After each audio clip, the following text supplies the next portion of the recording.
Hi hello welcome back to success academies YouTube channel. സുഹൃത്തുക്കളെ, ഇന്നത്തെ ഒരു ക്ലാസ്സിൽ നമ്മൾ ചർച്ച ചെയ്യാൻ പോകുന്നത് പ്രീവിയസ് ഇയർ ക്വസ്റ്റ്യൻസിനെ പറ്റിയിട്ടാണ്. അതായത് PYQ എന്ന് പറയും. അപ്പോൾ എൻ്റെ ഒരു അഭിപ്രായത്തിൽ ഞാൻ പറയുകയാണെങ്കിൽ കോമ്പറ്റേറ്റീവ് എക്സാമിന് പ്രിപ്പയർ ചെയ്യുന്ന ഓരോ ആസ്പിരൻസും മുടങ്ങാതെ ഒരു ദിവസം ചെയ്യേണ്ട 3 കാര്യങ്ങളാണ്. ഒന്ന്, മാത്സ് ചെയ്ത് പഠിക്കുക, മാത്സ് റീസണിങ് ചെയ്ത് പഠിക്കുക. 2, കറണ്ട് അഫയേഴ്സ് ഫോളോ ചെയ്യുക. മൂന്നാമതായിട്ട് PYQ ചെയ്യുക എന്നുള്ളതാണ്. മാത്സ് റീസണിങ് ചെയ്ത് പഠിച്ചാൽ മാത്രമേ നമ്മുടെ സ്പീഡ് കൂടുകയുള്ളൂ. അതനുസരിച്ച് നമുക്കൊരു ടൈം മാനേജ്മെന്റ് ഉണ്ടാവുള്ളൂ. ഓക്കെ, തന്നെയല്ല ആ ഒരു മേഖല നമ്മൾ കൂടുതൽ പ്രാക്ടീസ് ചെയ്ത് ട്രെയിൻ ചെയ്ത് എടുത്താൽ മാത്രമേ അതിൻ്റേതായിട്ടുള്ള ഇമ്പ്രൂവ്മെന്റ് നമുക്ക് ഉണ്ടാകത്തുള്ളൂ.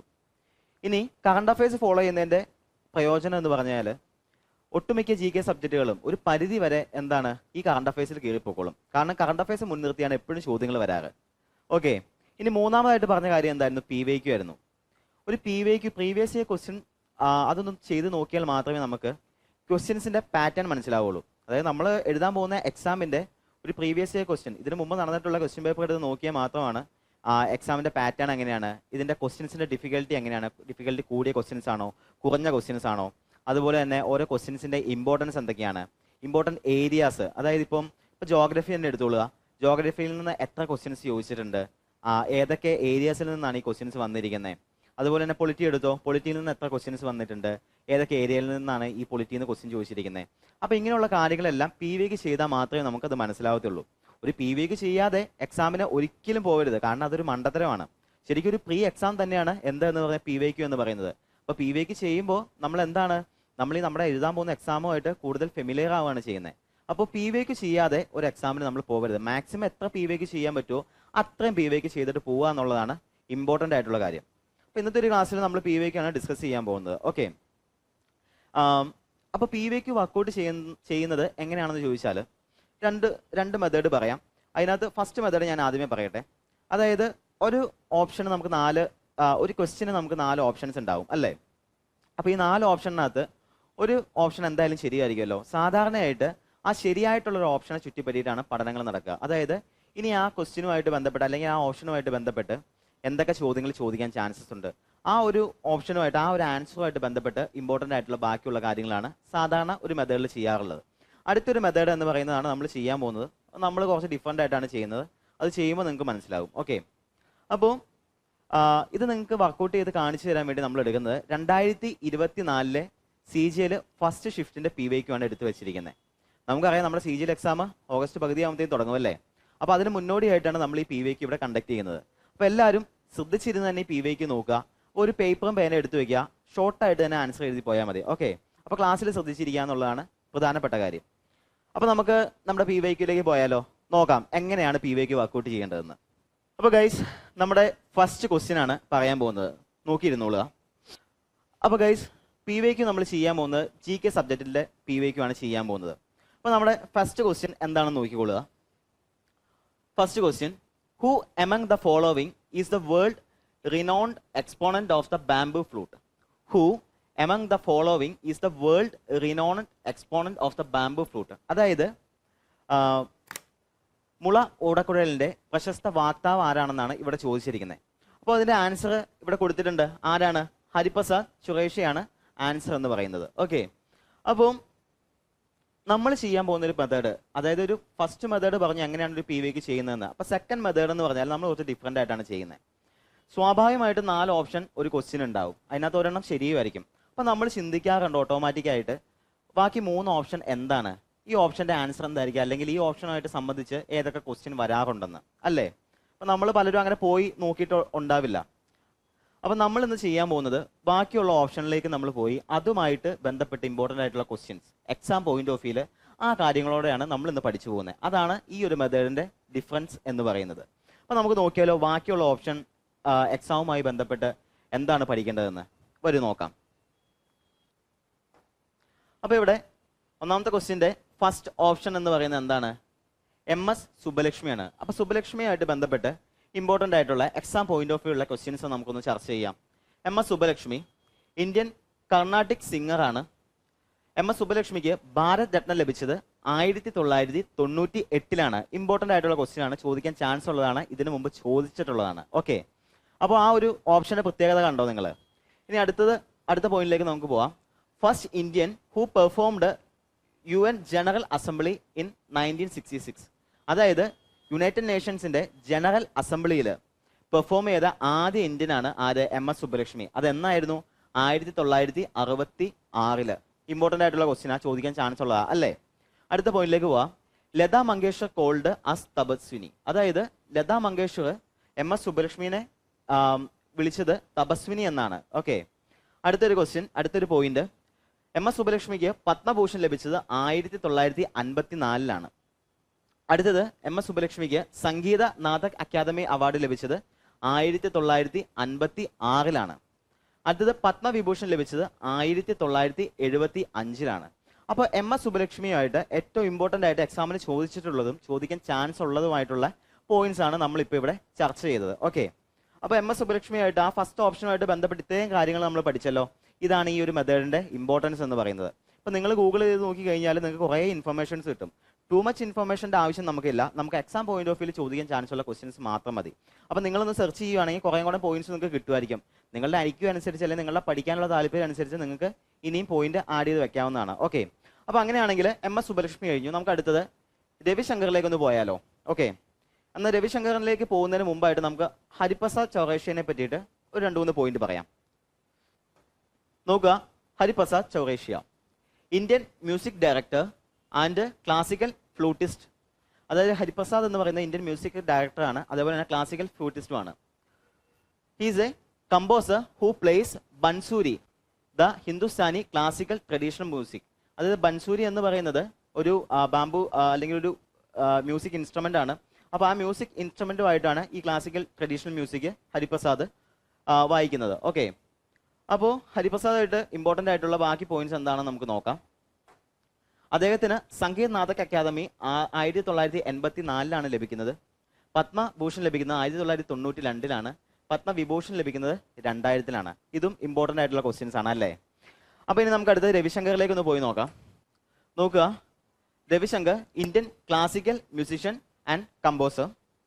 ഭാരത് രത്ന ലഭിക്കുന്നത് 1999 രവിശങ്കറിന് ഭാരത് രത്ന ലഭിക്കുന്നത്. 1986 മുതൽ 1992 വരെ he served as A nominated member of Rajya Sabha. അതായത് 1986 മുതൽ 1992 വരെ രാജ്യസഭയുടെ നോമിനേറ്റഡ് മെമ്പറായിട്ട് അദ്ദേഹം വർക്ക് ചെയ്തിട്ടുണ്ട്. ഓക്കെ, ഇതും ഇമ്പോർട്ടൻ്റ് ആയിട്ടുള്ള ക്വസ്റ്റ്യൻ ആണ്. അപ്പോൾ അങ്ങനെയാണ് നമ്മുടെ ലാസ്റ്റ് ഓപ്ഷൻ എന്താണ്? ലാസ്റ്റ് ഓപ്ഷനാണ് ബിസ്മില്ല ഖാൻ. നോക്കാം ബിസ്മില്ല ഖാനുമായിട്ട് എന്താണ് പഠിക്കാനുള്ളതെന്ന്. Bismillah Khan Indian musician and Hindustani classical music artist. He used shehnai. Shehnai എന്ന് പറയുന്നത് ഒരു മ്യൂസിക്കൽ ഇൻസ്ട്രുമെന്റ് ആണ്. അത് യൂസ് ചെയ്തിരുന്നത് ബിസ്മില്ല ഖാനാണ്. അടുത്തത് ഭാരത് രത്ന 2001 ബിസ്മില്ല ഖാന് ലഭിക്കുന്നത്. After MS Subbulakshmi and Ravishankar. അതായത് MS സുബ്ബലക്ഷ്മിക്കും രവിശങ്കറിനും ലഭിച്ചതിന് ശേഷമാണ് ആർക്ക് ഭാരത് രത്ന ലഭിക്കുന്നത്? ബിസ്മില്ല ഖാനിന്. അതെന്നാണ്? 2001. ഓക്കെ, സ്വാതി സംഗീത പുരസ്കാരം അദ്ദേഹത്തിന് ലഭിക്കുന്നത് 1998. പത്മഭൂഷൺ, പത്മശ്രീ ഈ അവാർഡുകളെല്ലാം അദ്ദേഹത്തിന് ലഭിച്ചിട്ടുണ്ട്. അടുത്തത് സംഗീത് നാടക് അക്കാദമി അവാർഡ് ലഭിക്കുന്നത് 1994. അപ്പൊ നമ്മൾ യൂസ് ചെയ്യുന്ന ഒരു മെത്തേഡ് ഇങ്ങനെയാണ്. നമ്മൾ 4 ഓപ്ഷനിലേക്കും പോയി അതുമായി ബന്ധപ്പെട്ട് എക്സാം പോയിന്റ് ഓഫ് വ്യൂ ചോദിക്കാൻ ചാൻസ് ഉള്ള ക്വസ്റ്റ്യൻസ് എല്ലാം നമ്മൾ പഠിച്ചു പോകുന്നുണ്ട്. അപ്പോൾ ഇതിന്റെ ഒരു ബെനിഫിറ്റ് എന്താണ് സുഹൃത്തുക്കളെ? ഒരേ സമയം 4 ടോപ്പിക്കാണ് നമ്മുടെ തലയിലോട്ട് കയറുന്നത്. അതനുസരിച്ച് ഇപ്പൊ MS സുബ്ബലക്ഷ്മിയിൽ നിന്ന് ഒരു ക്വസ്റ്റ്യൻസ് വന്നാൽ നമുക്കത് അറ്റംപ്റ്റ് ചെയ്യാൻ പറ്റും. പക്ഷേ നമ്മൾ ഹരിപ്രസാദ് ചൗറേഷ്യ എന്ന് പറയുന്ന ഒരു ആൻസറുമായിട്ട് ബന്ധപ്പെട്ട പഠിച്ചിരുന്നെങ്കിലോ MS സുബ്ബലക്ഷ്മിനെ പറ്റി ഒരു ക്വസ്റ്റ്യൻ വന്നു കഴിഞ്ഞാൽ നമുക്കത് അറ്റംപ്റ്റ് ചെയ്യാൻ പറ്റില്ല. അപ്പൊ ഈ ഒരു മെത്തേഡിന്റെ PVക്ക് വർക്ക്ഔട്ട് ചെയ്യുന്ന ഒരു സെക്കൻഡ് മെത്തേഡ് എന്ന് പറയുന്ന ഈ ഒരു മെത്തേഡിന്റെ ഉപയോഗം ഇതാണ്. ഓക്കെ, നമ്മൾ കുറച്ച് ഡിഫറെന്റ് ആയിട്ടുള്ള വേയിലാണ് പഠിക്കുന്നത്. അതുകൊണ്ടാണ് ഈ കാര്യം നിങ്ങൾക്ക് കാണിച്ചു തന്നത്. അപ്പൊ 4 ഓപ്ഷനിലേക്ക് പോകുന്നതിന്റെ ഇമ്പോർട്ടൻസ് നിങ്ങൾക്ക് മനസ്സിലായിട്ടുണ്ടാവുമല്ലോ. പക്ഷേ ഇതിന് പരിമിതിയുണ്ട്. പരിമിതി എന്ന് പറയുന്നത് ഇപ്പൊ GK സബ്ജക്റ്റിൽ മാത്രമേ ഇത് നടക്കത്തുള്ളൂ, പോസിബിൾ ആയിട്ടുള്ളൂ. ഈ പറയുന്ന റീസണിങ്, ഇംഗ്ലീഷ്, മാത്സിലേക്ക് നമുക്ക് അത്ര പോസിബിൾ അല്ല. കാരണം എന്താ വെച്ചാൽ ശരിയായിട്ടുള്ള ഒരു ഓപ്ഷൻ ഉണ്ടാകും, ബാക്കിയുള്ളതിന്റെ ഓപ്ഷൻ കണ്ടുപിടിച്ച് പോവാന്ന് പറഞ്ഞാൽ അത്ര പോസിബിൾ അല്ല. ഓക്കെ, അപ്പൊ GK സബ്ജക്റ്റിലാണ് ഇത് പോസിബിൾ ആയിട്ടുള്ളൂ. ഇനി GKയിലാണെങ്കിൽ കൂടിയും ഇതിനകത്ത് പരിമിതികളുണ്ട്. അതായത് ചില ഡേറ്റ്സ് ഒക്കെ വരുമ്പോഴത്തേക്കും ഈ ഡേറ്റുകളുമായിട്ട് ബന്ധപ്പെട്ട് എന്താണെന്ന് നമുക്ക് ഇതിന്റെ റൂട്ടൊന്നും അന്വേഷിച്ച് പോകാൻ പറ്റത്തില്ല.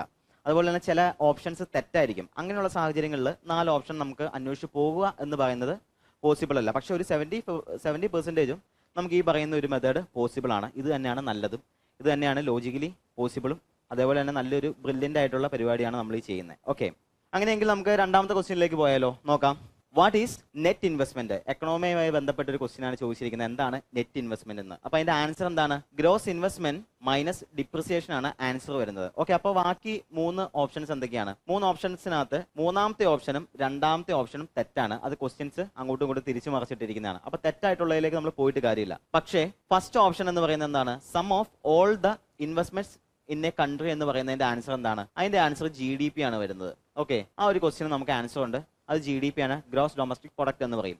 അപ്പോൾ ഒന്നാമത്തെ ഓപ്ഷന്റെ ആൻസർ വരുന്നത് എന്താണ്? Sum of all the investment in a country എന്ന് പറയുന്നത് GDP ആണ്. ഓക്കെ, അപ്പോൾ ഇതിനകത്ത് എന്താ സംഭവിച്ചത്? ഇതാണ് ഞാൻ പരിമിതി എന്ന് പറയുന്നത്. കാരണം നമുക്ക് 2 ക്വസ്റ്റ്യന്റെ ഓപ്ഷനിലേക്ക് മാത്രം പോയാണ് അതെന്താണെന്ന് മനസ്സിലാക്കാൻ സാധിച്ചുള്ളൂ. അപ്പോൾ ചില ക്വസ്റ്റ്യൻസ് ഇങ്ങനെയായിരിക്കും. ഓക്കെ, അങ്ങനെയെങ്കിൽ നമുക്ക് അടുത്തൊരു ക്വസ്റ്റ്യനിലേക്ക് പോയാലോ? അടുത്തൊരു ക്വസ്റ്റ്യൻ, നമ്മുടെ മൂന്നാമത്തെ ക്വസ്റ്റ്യൻ ഇതാണ്. India won the ICC men cricket world cup for the first time in which of the following years? മൂന്നാമത്തെ ക്വസ്റ്റ്യൻ ആണ് വായിക്കുന്നത്, ഒന്നുകൂടെ വായിക്കാം. India won the ICC men cricket world cup for the first time in which of the following years? അപ്പോൾ ഇവിടെ answer വന്നിരിക്കുന്നത് എന്താണ്? 1983 ആദ്യമായി ഇന്ത്യ വിജയിച്ചത്. ഓക്കെ, അപ്പോൾ ഈ ഡേറ്റുകളുടെ കാര്യം വരുമ്പോഴത്തേക്കും നമുക്ക് ഇതിന്റെ പുറകെ പോയി അന്വേഷിക്കുക, ആ ഒരു ആൻസർ കണ്ടെത്തുക എന്ന് പറഞ്ഞാൽ അധികം പോസിബിൾ അല്ല എല്ലാ കാര്യത്തിലും, ചില ഡേറ്റുകളുടെ കാര്യത്തിൽ. അപ്പോൾ ഇങ്ങനെയുള്ള കാര്യം ഡേറ്റുകൾ വരുമ്പോൾ നമ്മൾ ആ ഒരു ആൻസർ മാത്രം പഠിച്ചിട്ട് നമുക്ക് വേറൊരു കാര്യം ചെയ്യാം. എന്താണ്? ICCനെ പറ്റിയിട്ട് പഠിക്കാം. ഓക്കെ, ഇതുമായിട്ട് ഇനി ചോദിക്കാൻ ചാൻസ് ഉള്ള ക്വസ്റ്റിനെ പറ്റി നമുക്ക് പഠിക്കാം. നോക്കുക, ICCയുമായി ബന്ധപ്പെട്ട് 1983 ICC ക്യാപ്റ്റൻ എന്ന് പറയുന്നത് കപിൽ ദേവ് ആണ്. ചോദിക്കാൻ ചാൻസ് ഉള്ള ക്വസ്റ്റ്യൻ ആണ്, ചോദിച്ചിട്ടുള്ള ക്വസ്റ്റ്യൻ ആണ്. ഓക്കെ, അടുത്തത് ICCയുടെ ഫുൾ ഫോം എന്ന് പറയുന്നത് എന്താണ്? ഇന്റർനാഷണൽ ക്രിക്കറ്റ് കൗൺസിൽ നിന്നാണ്. ഹെഡ് ക്വാർട്ടേഴ്സ് ദുബായിലാണ് വരുന്നത്. 108 മെമ്പറിംഗ് നേഷൻസ് ആണ് ICCയിലുള്ളത്. അതുപോലെ തന്നെ ICC responsible for cricket world cup, T20 world cup and world test. Okay, എന്നാലും നമുക്ക് നാലാമത്തെ ക്വസ്റ്റ്യനിലേക്ക് പോയാലോ? നോക്കാം. നമ്മുടെ നാലാമത്തെ ക്വസ്റ്റ്യൻ എന്ന് പറയുന്നത് ഒരു മാച്ച് ദ ഫോളോയിങ് ആണ്.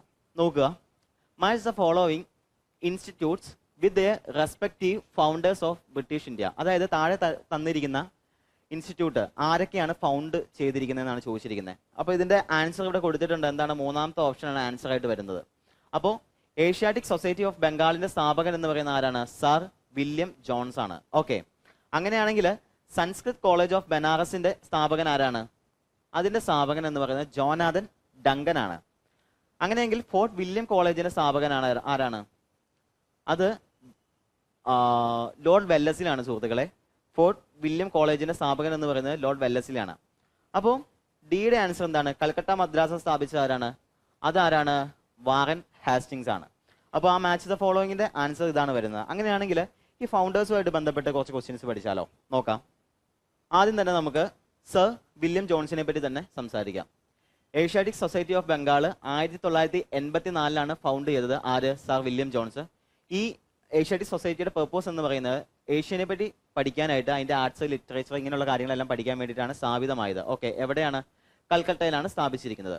അതുപോലെ തന്നെ ജോൺസുമായിട്ട് ബന്ധപ്പെട്ട് അടുത്ത പോയിന്റ് എന്ന് പറയുന്നത് he was the judge of Supreme Court in Fort William Calcutta. Okay, ഇനി അടുത്തത് ജോനാഥൻ ഡങ്കനുമായിട്ട് ഇമ്പോർട്ടന്റ് ആയിട്ടുള്ള പോയിന്റ്സ് എന്തൊക്കെയാണെന്ന് നമുക്ക് നോക്കാം. Jonathan Duncan founded Sanskrit college in Banaras. Okay, in 1791 later named Sampurnanand Sanskrit university. അതായത് ജോനാഥൻ ഡങ്കൻ സ്ഥാപിച്ച സംസ്കൃത് കോളേജ്, ബനാറസിൽ സ്ഥാപിച്ച സംസ്കൃത് കോളേജ് 1791 റീനെയിം ചെയ്തു. എങ്ങനെ?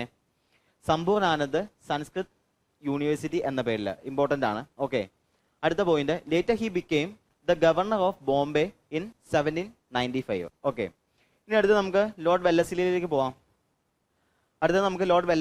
പോവാം. Lord Wellesley established Fort William college. എന്തിനു വേണ്ടിയിട്ടാണ്? Train civil servants in Indian language. Civil സർവൻസിനെ ഇന്ത്യൻ ലാംഗ്വേജിൽ പഠിപ്പിക്കാൻ വേണ്ടിയിട്ടാണ് ഫോർട്ട് വില്യം കോളേജ് ആര് സ്ഥാപിച്ചത്? ലോർഡ് വെല്ലസ്ലി സ്ഥാപിച്ചത്. അടുത്ത important point, he was the governor general of Bengal in 1798. He implemented subsidiary alliance. Important question ആണ്, PVK ചോദിച്ചിട്ടുള്ളതാണ്. He initiated fourth Anglo Mysore war which led to defeat and death of Tipu Sultan. Okay, എങ്കിൽ അടുത്ത് നമുക്ക് Warren ഹാസ്റ്റിങ്സിലേക്ക് ഒന്ന് പോയാലോ? നോക്കുക, Warren Hastings he established Calcutta Madrasa. Purpose എന്താണ്? Studying and teaching Muslim law.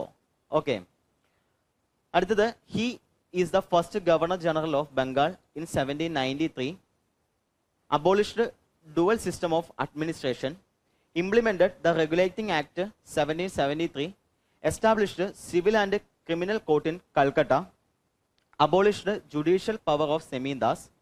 അടുത്തൊരു point, first Anglo Maratha war, second Anglo Mysore was happened in the period of Warren Hastings as governor general. Okay, അപ്പോൾ 4 ഫൗണ്ടേഴ്സുമായിട്ട് ഇമ്പോർട്ടൻ്റ് ആയിട്ട് പഠിക്കേണ്ട കാര്യങ്ങൾ നമ്മൾ പഠിച്ചു. എങ്കിൽ നമുക്കിനി അടുത്ത ക്വസ്റ്റ്യനിലേക്ക് പോവാം. നമ്മുടെ 5ാമത്തെ ക്വസ്റ്റ്യൻ ആണ്, Kathakali, one of the classical dances of India, is predominantly performed in which of the following states of India? അതായത് കഥകളി എന്ന് പറയുന്ന ക്ലാസിക് ഡാൻസ് അതായത് ഏത് ഇന്ത്യൻ സ്റ്റേറ്റിലാണ് പെർഫോം ചെയ്യുന്നതെന്നാണ് ചോദിച്ചിരിക്കുന്നത്. അതിൻ്റെ ആൻസർ എന്താണ്? കേരളയാണ്. അങ്ങനെയാണെങ്കിൽ ആസാമിൻ്റെയും മണിപ്പൂരിൻ്റെയും ഉത്തർപ്രദേശിൻ്റെയും ക്ലാസിക്കൽ ഡാൻസ് എന്തൊക്കെയാണ് നോക്കാം. ആസാമിൻ്റെ സാത്രിയ അല്ലെങ്കിൽ സാത്രിയ നൃത്യ എന്നാണ് പറയുന്നത് ആസാമിൻ്റെ ക്ലാസിക്കൽ ഡാൻസ്. മണിപ്പൂരിൻ്റെ ആണെങ്കിൽ എന്താണ്? മണിപ്പൂരി ഡാൻസ് അല്ലെങ്കിൽ മണിപ്പൂരി രാസ് ലീല എന്ന് പറയും. ഉത്തർപ്രദേശിന്റെ ആണെങ്കിൽ അത് കഥക്കാണ്. ഓക്കെ, ഇനി നമുക്ക് നമ്മുടെ 6ാമത്തെ ക്വസ്റ്റ്യനിലേക്ക് പോവാം. അപ്പോൾ നമ്മുടെ 6th question, identify the oldest iron and steel company of India from the following option. ഇതിന്റെ ആൻസർ വന്നിരിക്കുന്നത് എന്താണ്? ടിസ്കോ ആണ്. ടാറ്റ അയൺ ആൻഡ് സ്റ്റീൽ കമ്പനിയാണ്. അപ്പോൾ ഇതുമായി ബന്ധപ്പെട്ട് 2 പോയിന്റ് നമുക്ക് പറയാം. Tata iron and steel company founded in 1907 in ജംഷഡ്പൂരിലാണ് സ്ഥാപിതമായിരിക്കുന്നത്. ജംഷഡ്പൂർ എവിടെയാണുള്ളത്? ജാർഖണ്ഡിലാണ്. Okay, Asia's first integrated private steel കമ്പനിയാണ് എന്ത്? Tata iron and steel company. അപ്പോൾ ബാക്കിയുള്ള ഓപ്ഷൻസ് എന്തൊക്കെയാണ് നോക്കുക. 2ാമത്തെ option Visvesvaraya iron and steel works ആണ്. അപ്പോൾ അതുമായി ബന്ധപ്പെട്ട് നമുക്കൊന്ന് സംസാരിക്കാം. Visvesvaraya iron and steel works located in Bhadravati, Karnataka. 1923 സ്ഥാപിതമായിരിക്കുന്നത്. ഓക്കെ, അടുത്തത് ഇന്ത്യൻ അയൺ ആൻഡ് സ്റ്റീൽ കമ്പനിയാണ്. Indian iron and steel company founded in 1918 Burnpur in West Bengal. അടുത്തത് Mysore iron and steel works ആണ്. നോക്കുക, Mysore iron and steel works later named as Visvesvaraya iron and steel company 1936. Okay, അപ്പോൾ Mysore iron and steel works എന്ന് പറയുന്നത് Visvesvaraya iron and steel വർക്കേഴ്സിന്റെ മുമ്പത്തെ പേരായിരുന്നു. ഇതാണ് 4 ഓപ്ഷനിലേക്ക് നമ്മൾ പോകുമ്പോൾ നമുക്ക് കിട്ടുന്ന ബെനിഫിറ്റ് എന്ന് പറയുന്നത്. നിങ്ങൾക്ക് മനസ്സിലാവുന്നുണ്ടല്ലോ അല്ലേ? ഓക്കെ, അങ്ങനെയാണെങ്കിൽ നമുക്ക് നമ്മുടെ 7ാമത്തെ ക്വസ്റ്റ്യനിലേക്ക് പോവാം. നോക്കുക, the magnificent Kailasa temple at Ellora was built during the reign of which Rashtrakuta king.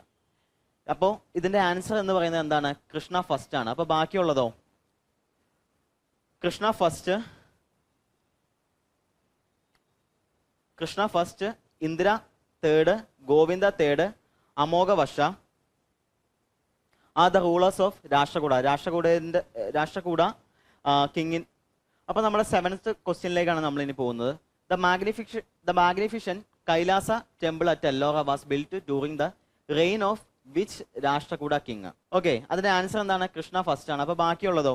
Krishna first, Indira third, Govinda third, Amogha Varsha ഇവരെല്ലാം രാഷ്ട്രകൂട റൂളേഴ്സ് ആണ്. അതിൽ തന്നെ ഈ പറയുന്ന അമോഘ വർഷയുണ്ടല്ലോ, പുള്ളി ജൈനിസം ഫോളോ ചെയ്തിരുന്ന ആളാണ്. അതുപോലെ തന്നെ he authored or co author of Kavya Rachamarga. Okay, Kavya Rachamarga എന്ന് പറഞ്ഞ പുസ്തകത്തിന്റെ കോ ഓതർ അല്ലെങ്കിൽ അദ്ദേഹം തന്നെ ഓതർ ചെയ്തു എന്നാണ് പറയുന്നത്. ഓക്കെ, ബാക്കിയുള്ളവരും ഈ പറയുന്ന അമോഘ വർഷം ആരാണ്? രാഷ്ട്രകൂട റൂളേഴ്സ് തന്നെയാണ്. അങ്ങനെയാണെങ്കിൽ നമുക്ക് 8ാമത്തെ ക്വസ്റ്റ്യനിലേക്ക് പോവാം. 8th question, in which state or union territory is Hemis festival celebrated? അതായത് ഹെമിസ് ഫെസ്റ്റിവൽ ഏത് യൂണിയൻ ടെറിട്ടറി അല്ലെങ്കിൽ ഏത് സ്റ്റേറ്റിലാണ് സെലിബ്രേറ്റ് ചെയ്യുന്നത്? നമുക്കറിയാം 28 സ്റ്റേറ്റ് ഉണ്ട് ഇന്ത്യയിൽ. 28 സ്റ്റേറ്റിൽ എന്താണ്? ഓരോരോ ഫെസ്റ്റിവൽസ് ഉണ്ട്. അപ്പോൾ ഇതെല്ലാം നമുക്ക് എക്സാം ഓറിയന്റഡ് ആയിട്ട് പഠിക്കേണ്ട കാര്യങ്ങൾ തന്നെയാണ്. അപ്പോൾ അങ്ങനെയാണെങ്കിൽ ഹെമിസ് ഫെസ്റ്റിവൽ സെലിബ്രേറ്റ് ചെയ്യുന്നത് എവിടെയാണ്? ലഡാക്കിലാണ്. അങ്ങനെയാണെങ്കിൽ പഞ്ചാബ്, സിക്കിം, ലക്ഷദ്വീപിലോ? നോക്കാം, ലക്ഷദ്വീപിലെ ഫെസ്റ്റിവൽസ് എന്ന് പറയുന്നത് എന്തൊക്കെയാണ്? ഈദ് വരുന്നുണ്ട്, ബക്രീദ് വരുന്നുണ്ട്, മുഹറം വരുന്നുണ്ട്. സിക്കിമിലെ ആണെങ്കിലോ ലൂസൂം അതേപോലെ തന്നെ സാഗ ദവയാണ്. പഞ്ചാബിലാണെങ്കിൽ ബൈസാഖി ആൻഡ് ലോറിയാണ് അവിടെ വരുന്നത്. ഓക്കെ, അങ്ങനെയെങ്കിൽ നമുക്കിനി 9ാമത്തെ ക്വസ്റ്റ്യനിലേക്ക് പോയാലോ? നമ്മുടെ 9th ക്വസ്റ്റ്യൻ ആണ്, which of the following is the largest artificial lake of Asia? അത് ഭോപ്പാൽ ലേക്കാണ്. അപ്പോൾ ബാക്കിയുള്ള ലേക്കുകളോ? നൈനി ലേക്ക് ലൊക്കേറ്റഡ് ഇൻ ഉത്തരാഖണ്ഡിലാണ് ലൊക്കേഷൻ വരുന്നത്. ഓക്കെ, അടുത്തത് ഭോപ്പാൽ ലേക്ക് ആണെങ്കിലോ മധ്യപ്രദേശിലാണ് വരുന്നത്. ദാൽ ലേക്ക് ശ്രീനഗറിലാണ് വരുന്നത്. ഫസ്റ്റ് വാട്ടർ ലേക്കാണ്, ഫ്രഷ് വാട്ടർ ലേക്കാണ് ദാൽ ലേക്ക് എന്ന് പറയുന്നത്. അതുപോലെ തന്നെ world's first floating post office situate ചെയ്തിരിക്കുന്നത് എവിടെയാണ്? ഈ പറയുന്ന ദാൽ ലേക്കിനാണ്. അടുത്തത് ചിൽക്ക ലേക്ക് ഒഡീഷയിലാണ് വരുന്നത്. അതൊരു റാംസാർ സൈറ്റ് ആണ്. അതേപോലെ തന്നെ largest water lagoon in India, Asia's largest coastal ലഗൂണും കൂടിയാണ് എന്ത് എന്ന് പറയുന്നത്, ചിലിക്ക ലേക്ക് എന്ന് പറയുന്നത്. ഓക്കെ, ലഗൂൺ എന്ന് പറഞ്ഞു കഴിഞ്ഞാൽ എന്താണ് പറയുന്നത്, കായൽ പ്രദേശം എന്നൊക്കെ നമുക്ക് പറയാം. അതായത് ബേ ഓഫ് ബംഗാളിൽ നിന്നൊക്കെ കുറച്ച് അകത്തേക്ക് കയറിയിട്ടാണ് ഈ പറയുന്നത് സംഭവം ലഗൂൺ കാണപ്പെടുന്നത്. ഓക്കെ, അതാണ് ഇതിന്റെ ഇമ്പോർട്ടൻസ് എന്ന് പറയുന്നത്. അടുത്ത് നമുക്ക് 10ാമത്തെ ക്വസ്റ്റ്യനിലേക്ക് പോയാലോ. അപ്പോൾ ഗൈസ് നമുക്ക് അടുത്ത് നമ്മുടെ 10ാമത്തെ ക്വസ്റ്റ്യനിലേക്ക് പോവാം. 10th question. In 2022 Zakir Hussain became the youngest percussionist to be honored with which award? അതിന്റെ ആൻസർ വരുന്നത് എന്താണ്, പത്മഭൂഷൺ ആണ്. ഓക്കെ, അപ്പൊ അങ്ങനെയാണെങ്കിൽ ഈ അവാർഡുകൾ എന്തൊക്കെയാണ്? ഈ പറയുന്ന Sangeet Natak academy award, Grammy award, Padma Bhushan, national heritage fellowship, ഇതൊക്കെ എന്താണെന്ന് ജസ്റ്റ് ഒന്ന് നോക്കിയാലോ നമുക്ക്. നോക്കുക, Sangeet Natak academy award, also known as academy Puraskar. It is the highest Indian recognition in fields of arts, music, dance and drama, instituted in 1952. Okay, അപ്പൊ Grammy അവാർഡോ, Grammy award is given by United States for outstanding achievements in music, instituted in 1959. Okay, അടുത്തത് പത്മഭൂഷൺ ആണ്, highest civilian award after Bharat Ratna and Padma Vibhushan. Okay, instituted in 1954. അടുത്തത് national heritage fellowship ആണ്. National heritage fellowship, nation's highest honour in folk and traditional arts. It is a lifetime honour given by United States ആണ് എന്ത്, national heritage fellowship എന്ന് പറയുന്നത്. Okay, ഇത് institute ചെയ്തിരിക്കുന്നത് എന്നാണ്, 1982-ലാണ്. എങ്കിൽ നമുക്ക് 11ാമത്തെ ക്വസ്റ്റ്യനിലേക്ക് പോവാം. അപ്പോൾ നമ്മുടെ 11ാമത്തെ ക്വസ്റ്റ്യൻ ഇതാണ്. Microbes like rhizobium, nitrosomonas and nitrobacter are used for. അതിന്റെ ആൻസർ എന്താണ്, നൈട്രജൻ സൈക്ലിംഗ് ആണ്. ഓക്കെ, ഈ ഒരു ക്വസ്റ്റ്യൻ എന്ന് പറയുന്നത് നൈട്രജൻ സൈക്കിളിനകത്ത് വരുന്ന മൈക്രോബ്സ് ലൈക്ക് റൈസോബിയം, അതേപോലെ തന്നെ നൈട്രോസോമോണസ്, നൈട്രോബാക്ടർ എന്നൊക്കെ പറയുന്നത് എന്താണ്, അതൊക്കെ ഒരു ബാക്ടീരിയയുടെ വിഭാഗത്തിൽ പെടുന്നതായതുകൊണ്ടാണ് അത് തന്നെ ഇങ്ങനെ എടുത്ത് ചോദിച്ചിരിക്കുന്നത്. ബാക്കിയുള്ള സൈക്ലിങ്ങിനെ പറ്റി അത്രയ്ക്ക് ഇമ്പോർട്ടൻ്റ് ആയിട്ട് പറയാൻ എന്താണ് നമുക്ക് അത്രയ്ക്ക് പറയാനില്ല. എങ്കിൽ കൂടി ജസ്റ്റ് ഞാനൊന്ന് ഒരു എക്സാമ്പിൾ പറയാം. അതായത് വാട്ടർ സൈക്ലിംഗ് എന്താണ്, വാട്ടർ സൈക്ലിംഗ് എന്ന് പറഞ്ഞു കഴിഞ്ഞാൽ ഇപ്പോൾ ജലം ബാഷ്പീകരിച്ച് അല്ലെങ്കിൽ മേഘത്തിൽ നിന്ന് കണ്ടൻസ് ചെയ്ത് പിന്നീടാണ് അത് മഴയായിട്ട് പെയ്യുന്നത്. ഓക്കെ, ഒരു ഇവാപറേഷന് ഇങ്ങനെയുള്ള കാര്യങ്ങളെല്ലാം അതിനകത്ത് നടക്കുന്നുണ്ടല്ലോ. അപ്പോൾ ഗൈസ് നമുക്ക് നമ്മുടെ 11ാമത്തെ ക്വസ്റ്റ്യൻ നോക്കാം. Microbes like rhizobium, nitrosomonas and nitrobacter are used for nitrogen cycling ആണ് ഇതിന്റെ ആൻസർ എന്ന് പറയുന്നത്. ഈ പറയുന്ന റൈസോബിയം, അതുപോലെ നൈട്രോസോമോണസ്, കൂടാതെ നൈട്രോബാക്ടർ ഒക്കെ ഉണ്ടല്ലോ, ഇതൊക്കെ ഒരു ബാക്ടീരിയയുടെ ഒരു വിഭാഗത്തിലൊക്കെ പെടുന്നതാണ്. അതുകൊണ്ടാണ് ഇതിങ്ങനെ എടുത്ത് ചോദിച്ചിരിക്കുന്നത്. ബാക്കിയുള്ള cycling, carbon cycling, water cycling, sulphur cycling അത്രമാത്രം എടുത്ത് പറയാനില്ല, കാരണം ഇതൊരു സൈക്ലിക്കൽ പ്രോസസ് ആണ്. എങ്കിലും ജസ്റ്റ് ഒരു എക്സാമ്പിൾ പറയും. ഇപ്പോൾ വാട്ടർ സൈക്ലിംഗ് നോക്കുകയാണെങ്കിൽ തന്നെ എന്താണ് സംഭവം, എന്താണെന്ന് വെച്ച് കഴിഞ്ഞാൽ നമ്മുടെ ജലം ബാഷ്പീകരിച്ച് മേഘങ്ങളിലേക്ക് ചെന്നിട്ട് പിന്നീട് മഴയായിട്ട് പെയ്യുന്നുണ്ടല്ലോ, ഒരു ഇവാപറേഷൻ കാര്യങ്ങളൊക്കെ അവിടെ നടക്കുന്നുണ്ട്.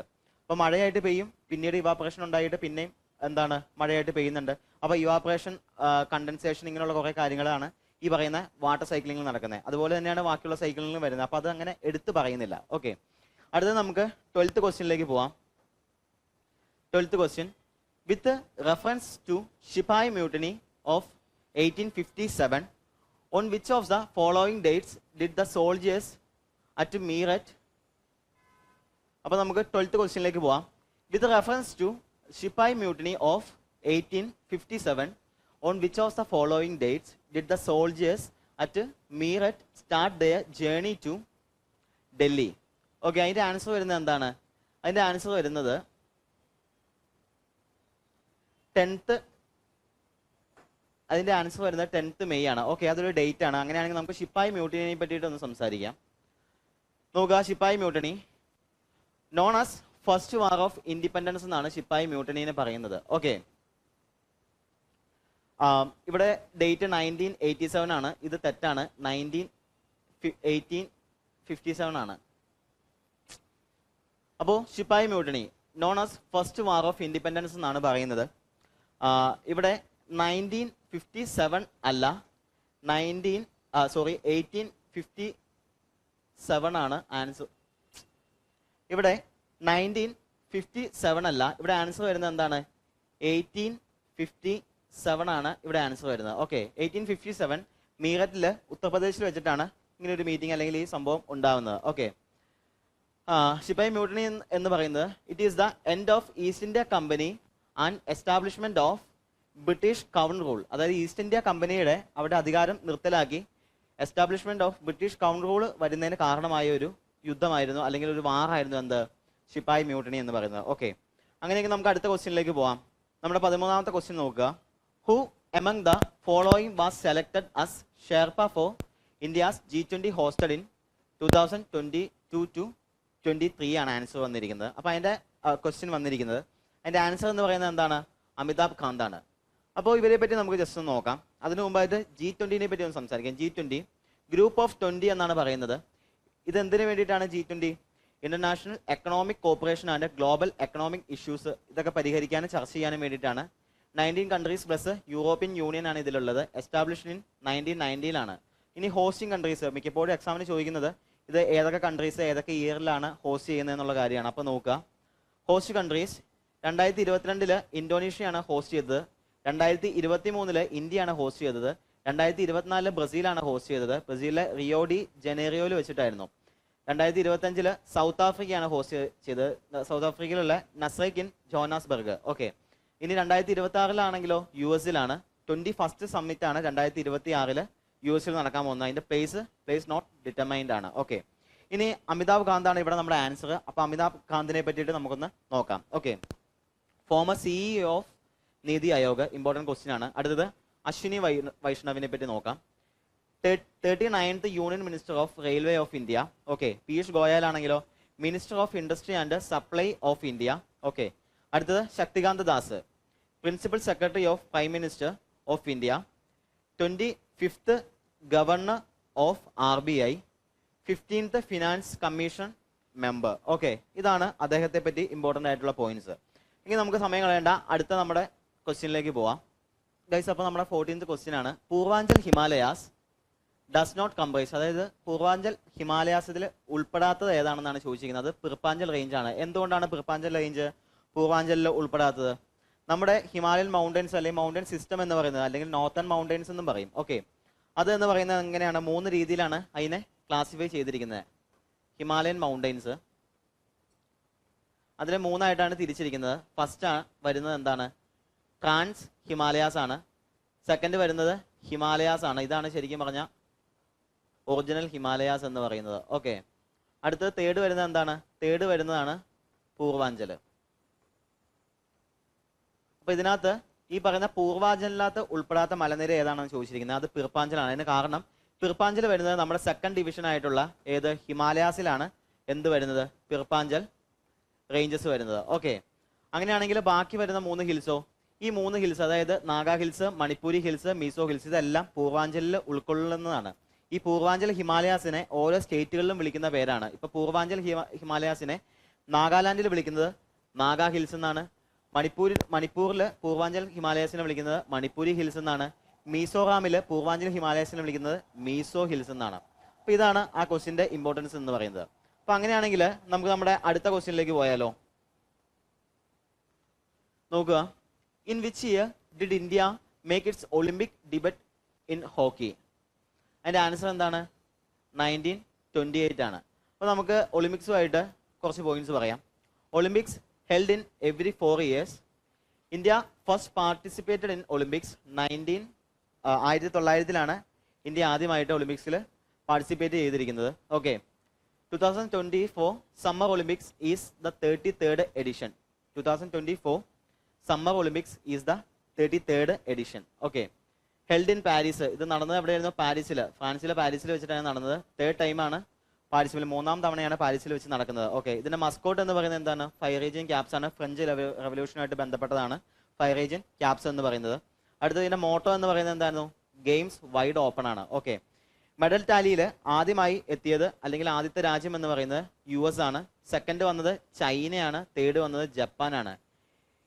ഇന്ത്യൻ അത്ലറ്റ്സ് 117 പേരാണ് ഇതിൽ പാർട്ടിസിപ്പേറ്റ് ചെയ്തത്. മെഡൽ ടാലിയിലെ ഇന്ത്യയുടെ റാങ്ക് എന്ന് പറയുന്നത് 71st റാങ്ക് ആയിരുന്നു. ഓക്കെ, 71ാമത്തെ റാങ്ക് ആയിരുന്നു ഇന്ത്യക്ക് വന്നത്. 6 മെഡലാണ് ഇന്ത്യക്ക് ടോട്ടലി ലഭിച്ചത്. ഓക്കെ, ഇനി 2028 Olympics will be held in Los Angeles in US ആണ്. ഓക്കെ, അടുത്ത നമുക്ക് 16ാമത്തെ ക്വസ്റ്റ്യനിലേക്ക് പോവാം. അപ്പോൾ 16th question.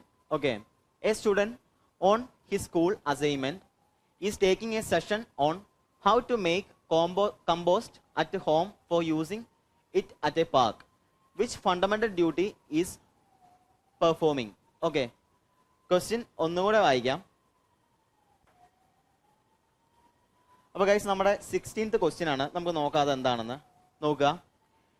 A student on his school assignment is taking a session on how to make compost at home for using it at a park. Which fundamental duty is performing? ഒന്നും കൂടി വായിക്കാം. A student on his school assignment is taking a session on how to make compost at home for using it at a park. Which fundamental duty is performing? ഏത് fundamental ഡ്യൂട്ടിയാണ് ഇവിടെ perform ചെയ്യുന്നതെന്നാണ് ചോദിച്ചിരിക്കുന്നത്. അതിന്റെ answer വരുന്നത് എന്താണ്? To protect and improve the natural environment ആണ്. Okay, അപ്പോൾ ഇത് ഈ ക്വസ്റ്റ്യൻ നമുക്ക് ആൻസർ ചെയ്യണമെങ്കിൽ ഫണ്ടമെന്റൽ ഡ്യൂട്ടീസ് എന്താണെന്ന് അറിഞ്ഞിരിക്കണം. എന്നാൽ മാത്രമേ ഈ പറയുന്ന ക്വസ്റ്റ്യൻസ് അല്ലെങ്കിൽ ഈ പറയുന്ന ഓപ്ഷനിൽ നമുക്ക് ആൻസർ ചെയ്യാൻ പറ്റുള്ളൂ. ബാക്കിയുള്ള ഓപ്ഷനിലേക്ക് 3 ഓപ്ഷനിലേക്ക് പോകണ്ട, അത് തെറ്റാണ്, അത് വേറെ ക്വസ്റ്റ്യൻസ് ആണ്. ഓക്കെ, അപ്പോൾ ഗൈസ് നമ്മുടെ 16ാമത്തെ ക്വസ്റ്റ്യനിലേക്ക് നമുക്ക് പോവാം. നോക്കുക. A student on his school assignment is taking a session on how to make compost at home for using it at a park. Which fundamental duty is performing എന്നാണ് ഇവിടെ ചോദിച്ചിരിക്കുന്നത്. ഓക്കെ, ഏത് ഫണ്ടമെന്റൽ ഡ്യൂട്ടിയാണ് ഇവിടെ പെർഫോം ചെയ്തിരിക്കുന്നതെന്ന്. അപ്പോൾ അതിന്റെ answer വന്നിരിക്കുന്നത് എന്താണ്? 4ാമത്തെ ഓപ്ഷൻ ആണ്. To protect and improve the natural environment ആണ് ആൻസർ വന്നിരിക്കുന്നത്. ഓക്കെ, അപ്പോൾ ഫണ്ടമെന്റൽ ഡ്യൂട്ടീസ് എത്ര എണ്ണം ഉണ്ട്, അത് എന്തൊക്കെയാണെന്ന് അറിഞ്ഞാൽ മാത്രമേ നമുക്ക് ഈ പറയുന്ന ഒരു ക്വസ്റ്റിനെ ആൻസർ ചെയ്യാൻ പറ്റത്തുള്ളൂ. അപ്പോൾ അങ്ങനെയാണ് നമുക്ക് ഫണ്ടമെന്റൽ ഡ്യൂട്ടീസിന്റെ അതിനെ പറ്റിയിട്ടൊന്ന് സംസാരിച്ചാലോ. Fundamental duties article 51A fundamental ഡ്യൂട്ടീസിനെ പറ്റി പരാമർശിച്ചിരിക്കുന്നത്. പാർട്ട് 4A ഫണ്ടമെന്റൽ ഡ്യൂട്ടീസ് വരുന്നത്. ഇത് നോൺ ജസ്റ്റിഷ്യബിൾ ഇൻ നേച്ചർ ആണ്. ഫണ്ടമെന്റൽ ഡ്യൂട്ടീസ് എന്ന് പറയുന്നത് നോൺ ജസ്റ്റിഷ്യബിൾ ഇൻ നേച്ചർ ആണ്. ഓക്കെ, ഫണ്ടമെന്റൽ ഡ്യൂട്ടീസ് എന്ന് പറയുന്നത് ഏകദേശം 11 ഡ്യൂട്ടീസ് ഉണ്ട്. അത് 11 എണ്ണം പഠിച്ചാൽ മാത്രമേ ഇങ്ങനെയുള്ള ക്വസ്റ്റ്യൻസ് വരുമ്പോൾ നമുക്കത് അതിന് ആൻസർ ചെയ്യാൻ പറ്റത്തുള്ളൂ. ഓക്കെ, ഫണ്ടമെന്റൽ ഡ്യൂട്ടീസ് ആഡ് ചെയ്തത് എങ്ങനെയാണ്?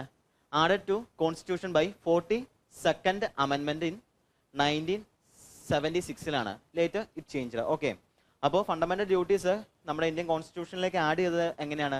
42ാമത്തെ അമെൻമെന്റ് 1976 ആണ് ഇത് ചെയ്തിരിക്കുന്നത്. പിന്നീട് കുറച്ച് മാറ്റങ്ങളൊക്കെ വന്നിട്ടുണ്ട്. അപ്പോൾ അമെൻമെന്റ് ഒക്കെ പൊളിറ്റീവായിട്ട് ബന്ധപ്പെട്ട് നമുക്ക് പഠിക്കാൻ ഇമ്പോർട്ടന്റ് ആയിട്ടുള്ള കാര്യമാണ്. അപ്പോൾ ഫണ്ടമെന്റൽ ഡ്യൂട്ടീസ് എന്ന് പറഞ്ഞാൽ പാർട്ട് 4A വരുന്നത്.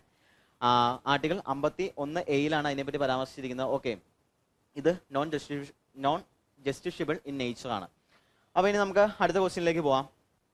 നോക്കുക. In August 2022 the Ministry of Social Justice. അപ്പോൾ നമുക്ക് അടുത്ത ക്വസ്റ്റ്യനിലേക്ക് പോവാം. In August 2022 the Ministry of Social Justice and Empowerment launched the DASH scheme with an aim to provide comprehensive rehabilitation services to people engaged in beginning in 75 municipalities. അതായത് സ്കീമിനെ പറ്റിയിട്ടാണ് ചോദിച്ചിരിക്കുന്നത്. ആ സ്കീമിന്റെ പേര് കാര്യങ്ങളൊക്കെയാണ് ഇവിടെ പറഞ്ഞിരിക്കുന്നത്. ഓക്കെ, അപ്പോൾ നമുക്ക് 17ാമത്തെ ക്വസ്റ്റ്യനെ പറ്റി ഒന്ന് ചർച്ച ചെയ്യാം. നോക്കുക.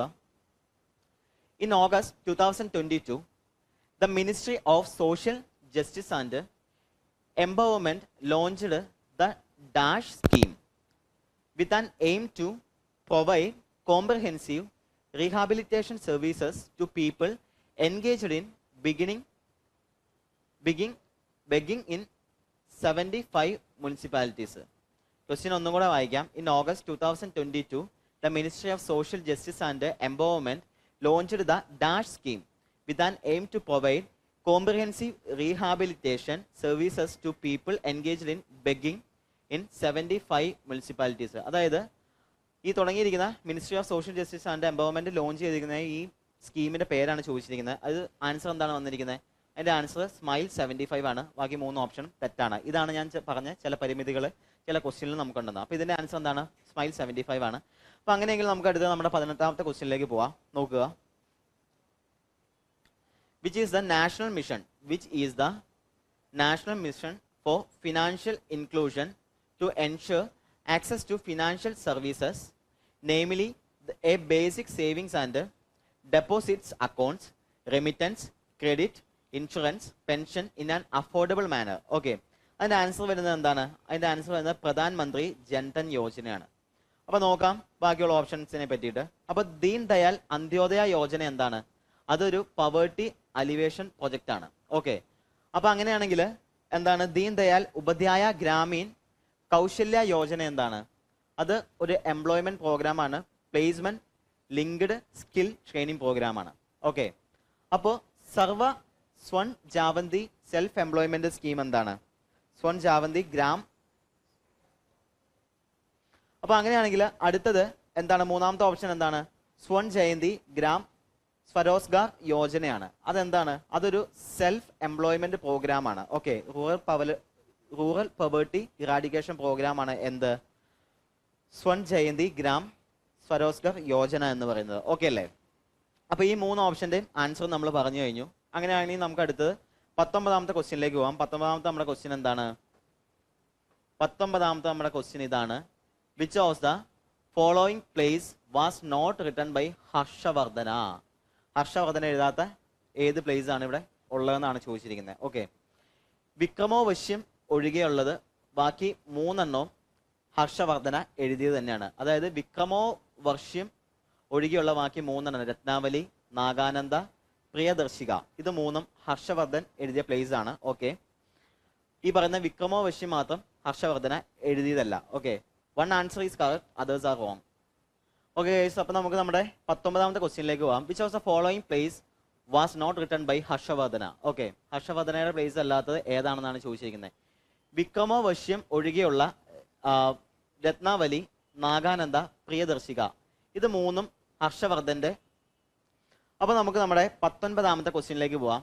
Which of the following place was not written by Harshavardhana? Okay, അതിന്റെ ആൻസർ വരുന്നത് എന്താണ്? അതിന്റെ ആൻസർ വരുന്നത് വിക്രമോ വശ്യമാണ്. ഓക്കെ, ഈ വിക്രമോ വശ്യം ഒഴികെയുള്ള രത്നാവലി, നാഗാനന്ദ, പ്രിയദർശിക, ഇത് 3ഉം ഹർഷവർദ്ധന്റെ പ്ലേസ് അല്ലെങ്കിൽ ഡ്രാമാസ് ആണ്. ഓക്കെ, ഇതിനകത്ത് വിക്രമോ വശ്യം മാത്രമാണ് അദ്ദേഹത്തിന്റെ അല്ലാതെ ആയിട്ടുള്ളൂ. അപ്പൊ നമുക്ക് അങ്ങനെയാണെങ്കിൽ നമ്മുടെ 19ാമത്തെ ക്വസ്റ്റ്യൻ നമ്മൾ കഴിഞ്ഞു. നമുക്ക് 20ാമത്തെ ക്വസ്റ്റ്യനിലേക്ക് പോവാം. അപ്പൊ നമ്മുടെ 20th ക്വസ്റ്റ്യൻ ഇതാണ്. The organisms that do not have a defined nucleus or organelles are classified into dash kingdom. അതിന്റെ ആൻസർ വരുന്നത് എന്താണ്? മൊണീറയാണ് വരുന്നത്. അപ്പൊ ബാക്കി ഓപ്ഷൻസോ? ഫംഗി ആൻഡ് പ്ലാന്റ് എന്ന് പറയുന്നത് മൾട്ടി സെല്ലുലാർ യൂക്യാരിയോട്സ് ആണ്. ഹൗ വെൽ ഡിഫൈൻഡ് ന്യൂക്ലിയസ് ആണ് ഇവയ്ക്കുള്ളത്. ആർക്ക്? ഫംഗിക്കും പ്ലാന്റേക്കും ഉള്ളത്. ഓക്കെ, അങ്ങനെയാണെങ്കിൽ പോട്ടിസി ആണെങ്കിലോ യൂണിസെല്ലുലാർ യൂക്യാരിയോട്സ് ആണ് പോട്ടിസ എന്ന് പറയുന്നത്. How well defined nucleus. അപ്പൊ അങ്ങനെയാണെങ്കിൽ മൊണീറയോ? മൊണീറ എന്ന് പറയുന്നത് യൂണിസെല്ലുലാർ പ്രോക്യാരിയോട്സ് ആണ്. Do not have a defined nucleus. Okay, ഇതാണ് ആ ക്വസ്റ്റ്യന്റെ ഡിഫറൻസ് എന്ന് പറയുന്നത്. ഫംഗി, പ്രോട്ടിസ്റ്റ, മൊണീറ, പ്ലാന്റ് എന്ന് പറയുന്നത് എന്താണ്? ക്ലാസിഫിക്കേഷൻ ഓഫ് ഓർഗാനിസത്തിൽ വരുന്നതാണ്. RS വിറ്റാക്കർ ആണ് അത് മുമ്പോട്ടേക്ക് വെച്ചത്. അതിൽ വരുന്നത് എന്തൊക്കെയാണ്? അതിൽ വരുന്നത് Monera, protista, fungi, plant, Animalia, ഇങ്ങനെ 5 കിങ്ഡം ആണ് വരുന്നത്. 5 കിങ്ഡത്തിനകത്ത് 4 കിങ്ഡം ആണ് ഇവിടെ ചോദിച്ചിരിക്കുന്നത്. ഓക്കെ, ഇനി നമുക്ക് നമ്മുടെ 21ാമത്തെ ക്വസ്റ്റ്യനിലേക്ക് പോകാം. Which article of the constitution India provides that there shall be a vice president of India? അതിന്റെ ആൻസർ വരുന്നത് എന്താണ്? ആർട്ടിക്കിൾ 63 ആണ്. അപ്പൊ അങ്ങനെയാണ് ബാക്കിയുള്ള ആർട്ടിക്കിൾസ് എന്തൊക്കെയാണ്? ആർട്ടിക്കിൾ 61 എന്ന് പറയുന്നത് എന്താണ്? Procedure for the impeachment of president. അപ്പൊ ആർട്ടിക്കിൾ 65 എന്താണ്? The vice president will assume the responsibilities of the president in his absence. Okay, അപ്പോൾ ആർട്ടിക്കിൾ 62 എന്താണ്? Position for holding election of president and term of office. Okay, അപ്പോൾ 4 ആർട്ടിക്കിളെ പറ്റിയിട്ടും നമ്മൾ സംസാരിച്ചു. 4 ആർട്ടിക്കിളിന്റെ answer ഇതാണ്. Okay, അപ്പൊ നമുക്ക് നമ്മുടെ 22ാമത്തെ ക്വസ്റ്റ്യൻ നോക്കാം. A javelin thrown by an athlete is in dash motion. അതിന്റെ ആൻസർ എന്താണ്? കർവി ലീനിയർ മോഷൻ ആണ് വരുന്നത്. എന്താണ് കർവി ലീനിയർ മോഷൻ എന്ന് പറയുന്നത്? കർവി ലീനിയർ മോഷൻ എന്ന് പറയുന്നത് moment of an object along A curved path ആണ്. ഓക്കെ, അങ്ങനെയാണെങ്കിൽ എന്താണ് ഈ പറയുന്ന റെക്ടിലീനിയർ മോഷനും പീരിയോഡിക്കും ഓസിലേറ്ററി ഒക്കെ നോക്കാം. റെക്ടിലീനിയർ മോഷൻ അല്ലെങ്കിൽ അതിനെ ലീനിയർ മോഷൻ എന്നും പറയും. Okay, 1 dimension motion along a straight line. ഇതിന് 1 dimension motion in along a straight line ആണ് ഇതിനൊരു എക്സാമ്പിൾ പറയുന്നത്. പിന്നെ ഒരു എക്സാമ്പിൾ പറയുന്നത് എന്താണ്? ബുള്ളറ്റ് ഫയർഡ് ഫ്രം ഗൺ, അതും 1 ഡയമെൻഷൻ മോഷൻ തന്നെയാണ്. ഓക്കെ, അടുത്തത് athlete running 100 metre race along a straight ട്രാക്കും ഇതിന് എക്സാമ്പിൾ പറയുന്നതാണ്. ഓക്കെ, അങ്ങനെയാണെങ്കിൽ പീരിയോഡിക് മോഷൻ എന്താണ് നോക്കുക. പീരിയോഡിക് മോഷൻസിന് കുറച്ച് എക്സാമ്പിൾസ് പറയാം. ഒന്ന് ഹഡിൽസ്, അതൊരു സ്പോർട്സ് ആണ്. സ്പോർട്സ് ആയിട്ട് ചോദിക്കുകയാണെങ്കിൽ എന്താണ്? അതിന് ആൻസർ വരുന്നത് ഹഡിൽസ് ആണ്. അപ്പോൾ പീരിയോഡിക് മോഷൻ എന്ന് പറയുന്നത് motion that repeat itself after some period of time. Motion that repeats itself after some period of time, it's called periodic motion. Okay, അപ്പൊ അങ്ങനെയാണെങ്കിൽ ഓസിലേറ്ററി മോഷൻ എന്താണ്? Motion of an object from its mean position. Example എന്താണ്? Swing ആണ്, ഊഞ്ഞാലാടുന്നതൊക്കെയാണ് oscillatory മോഷന് example പറയുന്നത്. Okay, അടുത്ത 23rd question എന്താണെന്ന് നോക്കാം. അപ്പൊ അടുത്ത 23rd ക്വസ്റ്റ്യൻ ആണ്. The green revolution technology resulted in an increase in production of cereal production from 72.4 million tons in 1965 to 66 to dash million tons in 1978 to 79 ആണ്. ഇതിന്റെ ആൻസർ വന്നിരിക്കുന്നത് എന്താണ്? 131.9 ആണ് ആൻസർ വന്നിരിക്കുന്നത്. ബാക്കിയുള്ള ഓപ്ഷനിലേക്ക് നമുക്ക് പോകേണ്ട ആവശ്യമില്ല. ഓക്കെ, അങ്ങനെയാണെങ്കിൽ നമുക്ക് അടുത്തത് നമ്മുടെ 24ാമത്തെ ക്വസ്റ്റ്യനിലേക്ക് പോവാം. Calculate the oxidation number of S in H2S2O7. അതിന്റെ ആൻസർ വരുന്നത് എന്താണ്? അതിന്റെ ആൻസർ വരുന്നത് 6 ആണ്. ആൻസർ വരുന്നത് 6 ആണ്. ഈ പറയുന്ന 24ാമത്തെ ക്വസ്റ്റ്യന്റെ ആൻസർ എന്ന് പറയുന്നത്. ബാക്കിയുള്ള നമ്പേഴ്സിലേക്ക് നമുക്ക് പോയിട്ട് കാര്യമില്ല, നമ്മൾ നോക്കേണ്ടത്. ഓക്കെ, അപ്പൊ ഗൈസ് നമുക്ക് നമ്മുടെ ലാസ്റ്റ് ക്വസ്റ്റ്യൻ ആയിട്ടുള്ള 25ാമത്തെ ക്വസ്റ്റ്യനിലേക്ക് പോവാം. Which of the following is not an amendment made to the Airport Economic Regulatory Authority Amendment Act in 2021 ആണ്. അപ്പോൾ ഇതിന്റെ ആൻസർ വരുന്നത് എന്താണ്? ഇതിന്റെ ആൻസർ വരുന്നത് A major airport is one which has an annual traffic of minimum 35 lakh passengers ആണ് ഇതിന്റെ answer വരുന്നത്. ബാക്കി 3 ഓപ്ഷനിലേക്ക് നമുക്ക് പോയിട്ട് കാര്യമില്ല, അത് അത്രയ്ക്ക് ശരിയായിട്ടുള്ളൊരു ഓപ്ഷൻസ് അല്ല. ഓക്കെ, അപ്പൊ നമുക്ക് ഏരിയനെ പറ്റി 2-3 പോയിന്റ്സ് പറയാം. ഏരിയയുടെ ഓഫീസ് വരുന്നത് എവിടെയാണ്? ന്യൂ ഡൽഹിയിലാണ് വരുന്നത്. ഇതിന്റെ റെസ്പോൺസിബിലിറ്റി എന്ന് പറയുന്നത് എന്താണ്? Regulate tariff for the aeronautical service ആണ്. ഓക്കെ, എസ്റ്റാബ്ലിഷ്മെന്റ് ഇൻ 2019 2009 എസ്റ്റാബ്ലിഷ് ചെയ്തിരിക്കുന്നത് by government of India as a statutory body of government of India. Government of ഇന്ത്യയുടെ സ്റ്റാറ്റ്യൂട്ടറി ബോഡി ആയിട്ട് 2009 ഈ സംഭവം എസ്റ്റാബ്ലിഷ് ചെയ്തിരിക്കുന്നത്. ഓക്കെ, ഏത് മിനിസ്ട്രിയുടെ അണ്ടറിലാണ്? Under ministry of civil aviation ആണ്. Okay, civil. അപ്പം ഏരിയയുടെ ഇപ്പോഴത്തെ ചെയർമാൻ ആരാണ്? ഇപ്പോഴത്തെ ചെയർമാൻ എന്ന് പറയുന്നത് SKG രാത്തയാണ്. ഓക്കെ, ഇതാണ് ഏരിയയുമായിട്ട് ഇമ്പോർട്ടൻ്റ് ആയിട്ട് നമുക്ക് പറയാൻ ഉള്ളത്. അപ്പോൾ ഗൈസ്, ഇന്നത്തെ ഒരു PYQല് നമ്മൾ എന്ത് മെത്തേഡാണ് യൂസ് ചെയ്തത്? നമ്മൾ 4 ഓപ്ഷനിലേക്കും പോയിട്ടാണ് ഇത് പഠിച്ചിട്ടുള്ളത്. ഓക്കെ, അപ്പോൾ ഒരേ സമയം 4 ടോപ്പിക്കാണ് നമ്മുടെ തലയിലോട്ട് കയറുന്നത്. അപ്പോൾ ഈ 4 ഓപ്ഷൻ എന്ന് പറയുന്നത്, ഇപ്പം നമ്മൾ ഫസ്റ്റ് ഓപ്ഷൻ MS സുബ്ബലക്ഷ്മിയുടെ കാര്യം നമ്മൾ പറഞ്ഞു. അപ്പോൾ ഹരിപ്രസാദ് ചൊറേഷിയുടെ കാര്യം മാത്രം നമ്മൾ പഠിക്കുന്നുണ്ടായിരുന്നെങ്കിലോ നമുക്ക് ആ ഒരു ചോദ്യത്തിന് മാത്രമേ ഉത്തരം നൽകാൻ സാധിക്കത്തുള്ളൂ. പക്ഷേ MS സുബ്ബലക്ഷ്മിയുടെ കൂടി പഠിച്ചതുകൊണ്ട്, ഇമ്പോർട്ടൻറ്റ് പോയിന്റ്സ് പഠിച്ചുകൊണ്ട്, ഇനി എക്സാമിന് ചോദിച്ചാൽ കൂടി നമുക്ക് അതും കൂടെ അറ്റൻഡ് ചെയ്യാനുള്ള ഒരു കേപ്പബിലിറ്റി ഇപ്പോൾ ഉണ്ടായിട്ടുണ്ട്. ഇതാണ് സെക്കൻഡ് മെത്തേഡ് എന്ന് പറയുന്നത്. ഓക്കെ, ഈ മെത്തേഡ് എങ്ങനെയുണ്ട്? നിങ്ങൾക്ക് എന്ത് തോന്നുന്നു? നമ്മൾ 4 ഓപ്ഷനിലേക്കും പോയി പഠിച്ചിട്ടുണ്ട്, 4ന്റെയും ആൻസർ കണ്ടുപിടിച്ചിട്ടുണ്ട്. ചിലതിലൊന്നും നമുക്ക് പറ്റിയിട്ടില്ല, അതിന് പരിമിതികളുണ്ട്, ഞാൻ പറഞ്ഞല്ലോ. അതിന്റെ കാരണം അത് തന്നെയാണ്. അപ്പോൾ ഗൈസ്, ഇന്നത്തെ ഒരു PYQ സെഷൻ നിങ്ങൾക്ക് ഇഷ്ടപ്പെട്ടു എന്ന് വിചാരിക്കുന്നു. നിങ്ങൾക്ക് ഇത് മനസ്സിലായിട്ടുണ്ടെന്നാണ് വിചാരിക്കുന്നത്. അപ്പോൾ എന്തെങ്കിലും ഡൗട്ടോ കാര്യങ്ങളോ ഉണ്ടെങ്കിൽ കമന്റ് ബോക്സിൽ അറിയിക്കുക. അതേപോലെ നല്ലതാണെങ്കിൽ നല്ലതാണെന്ന് തന്നെ പറയുക. നിങ്ങളുടെ കമന്റാണ് ഞങ്ങൾക്കും ഒരു പ്രചോദനം. ഓക്കെ, അപ്പോൾ വീണ്ടും ഒരു സെഷനിൽ കാണുന്നവരെ ബൈ ബൈ.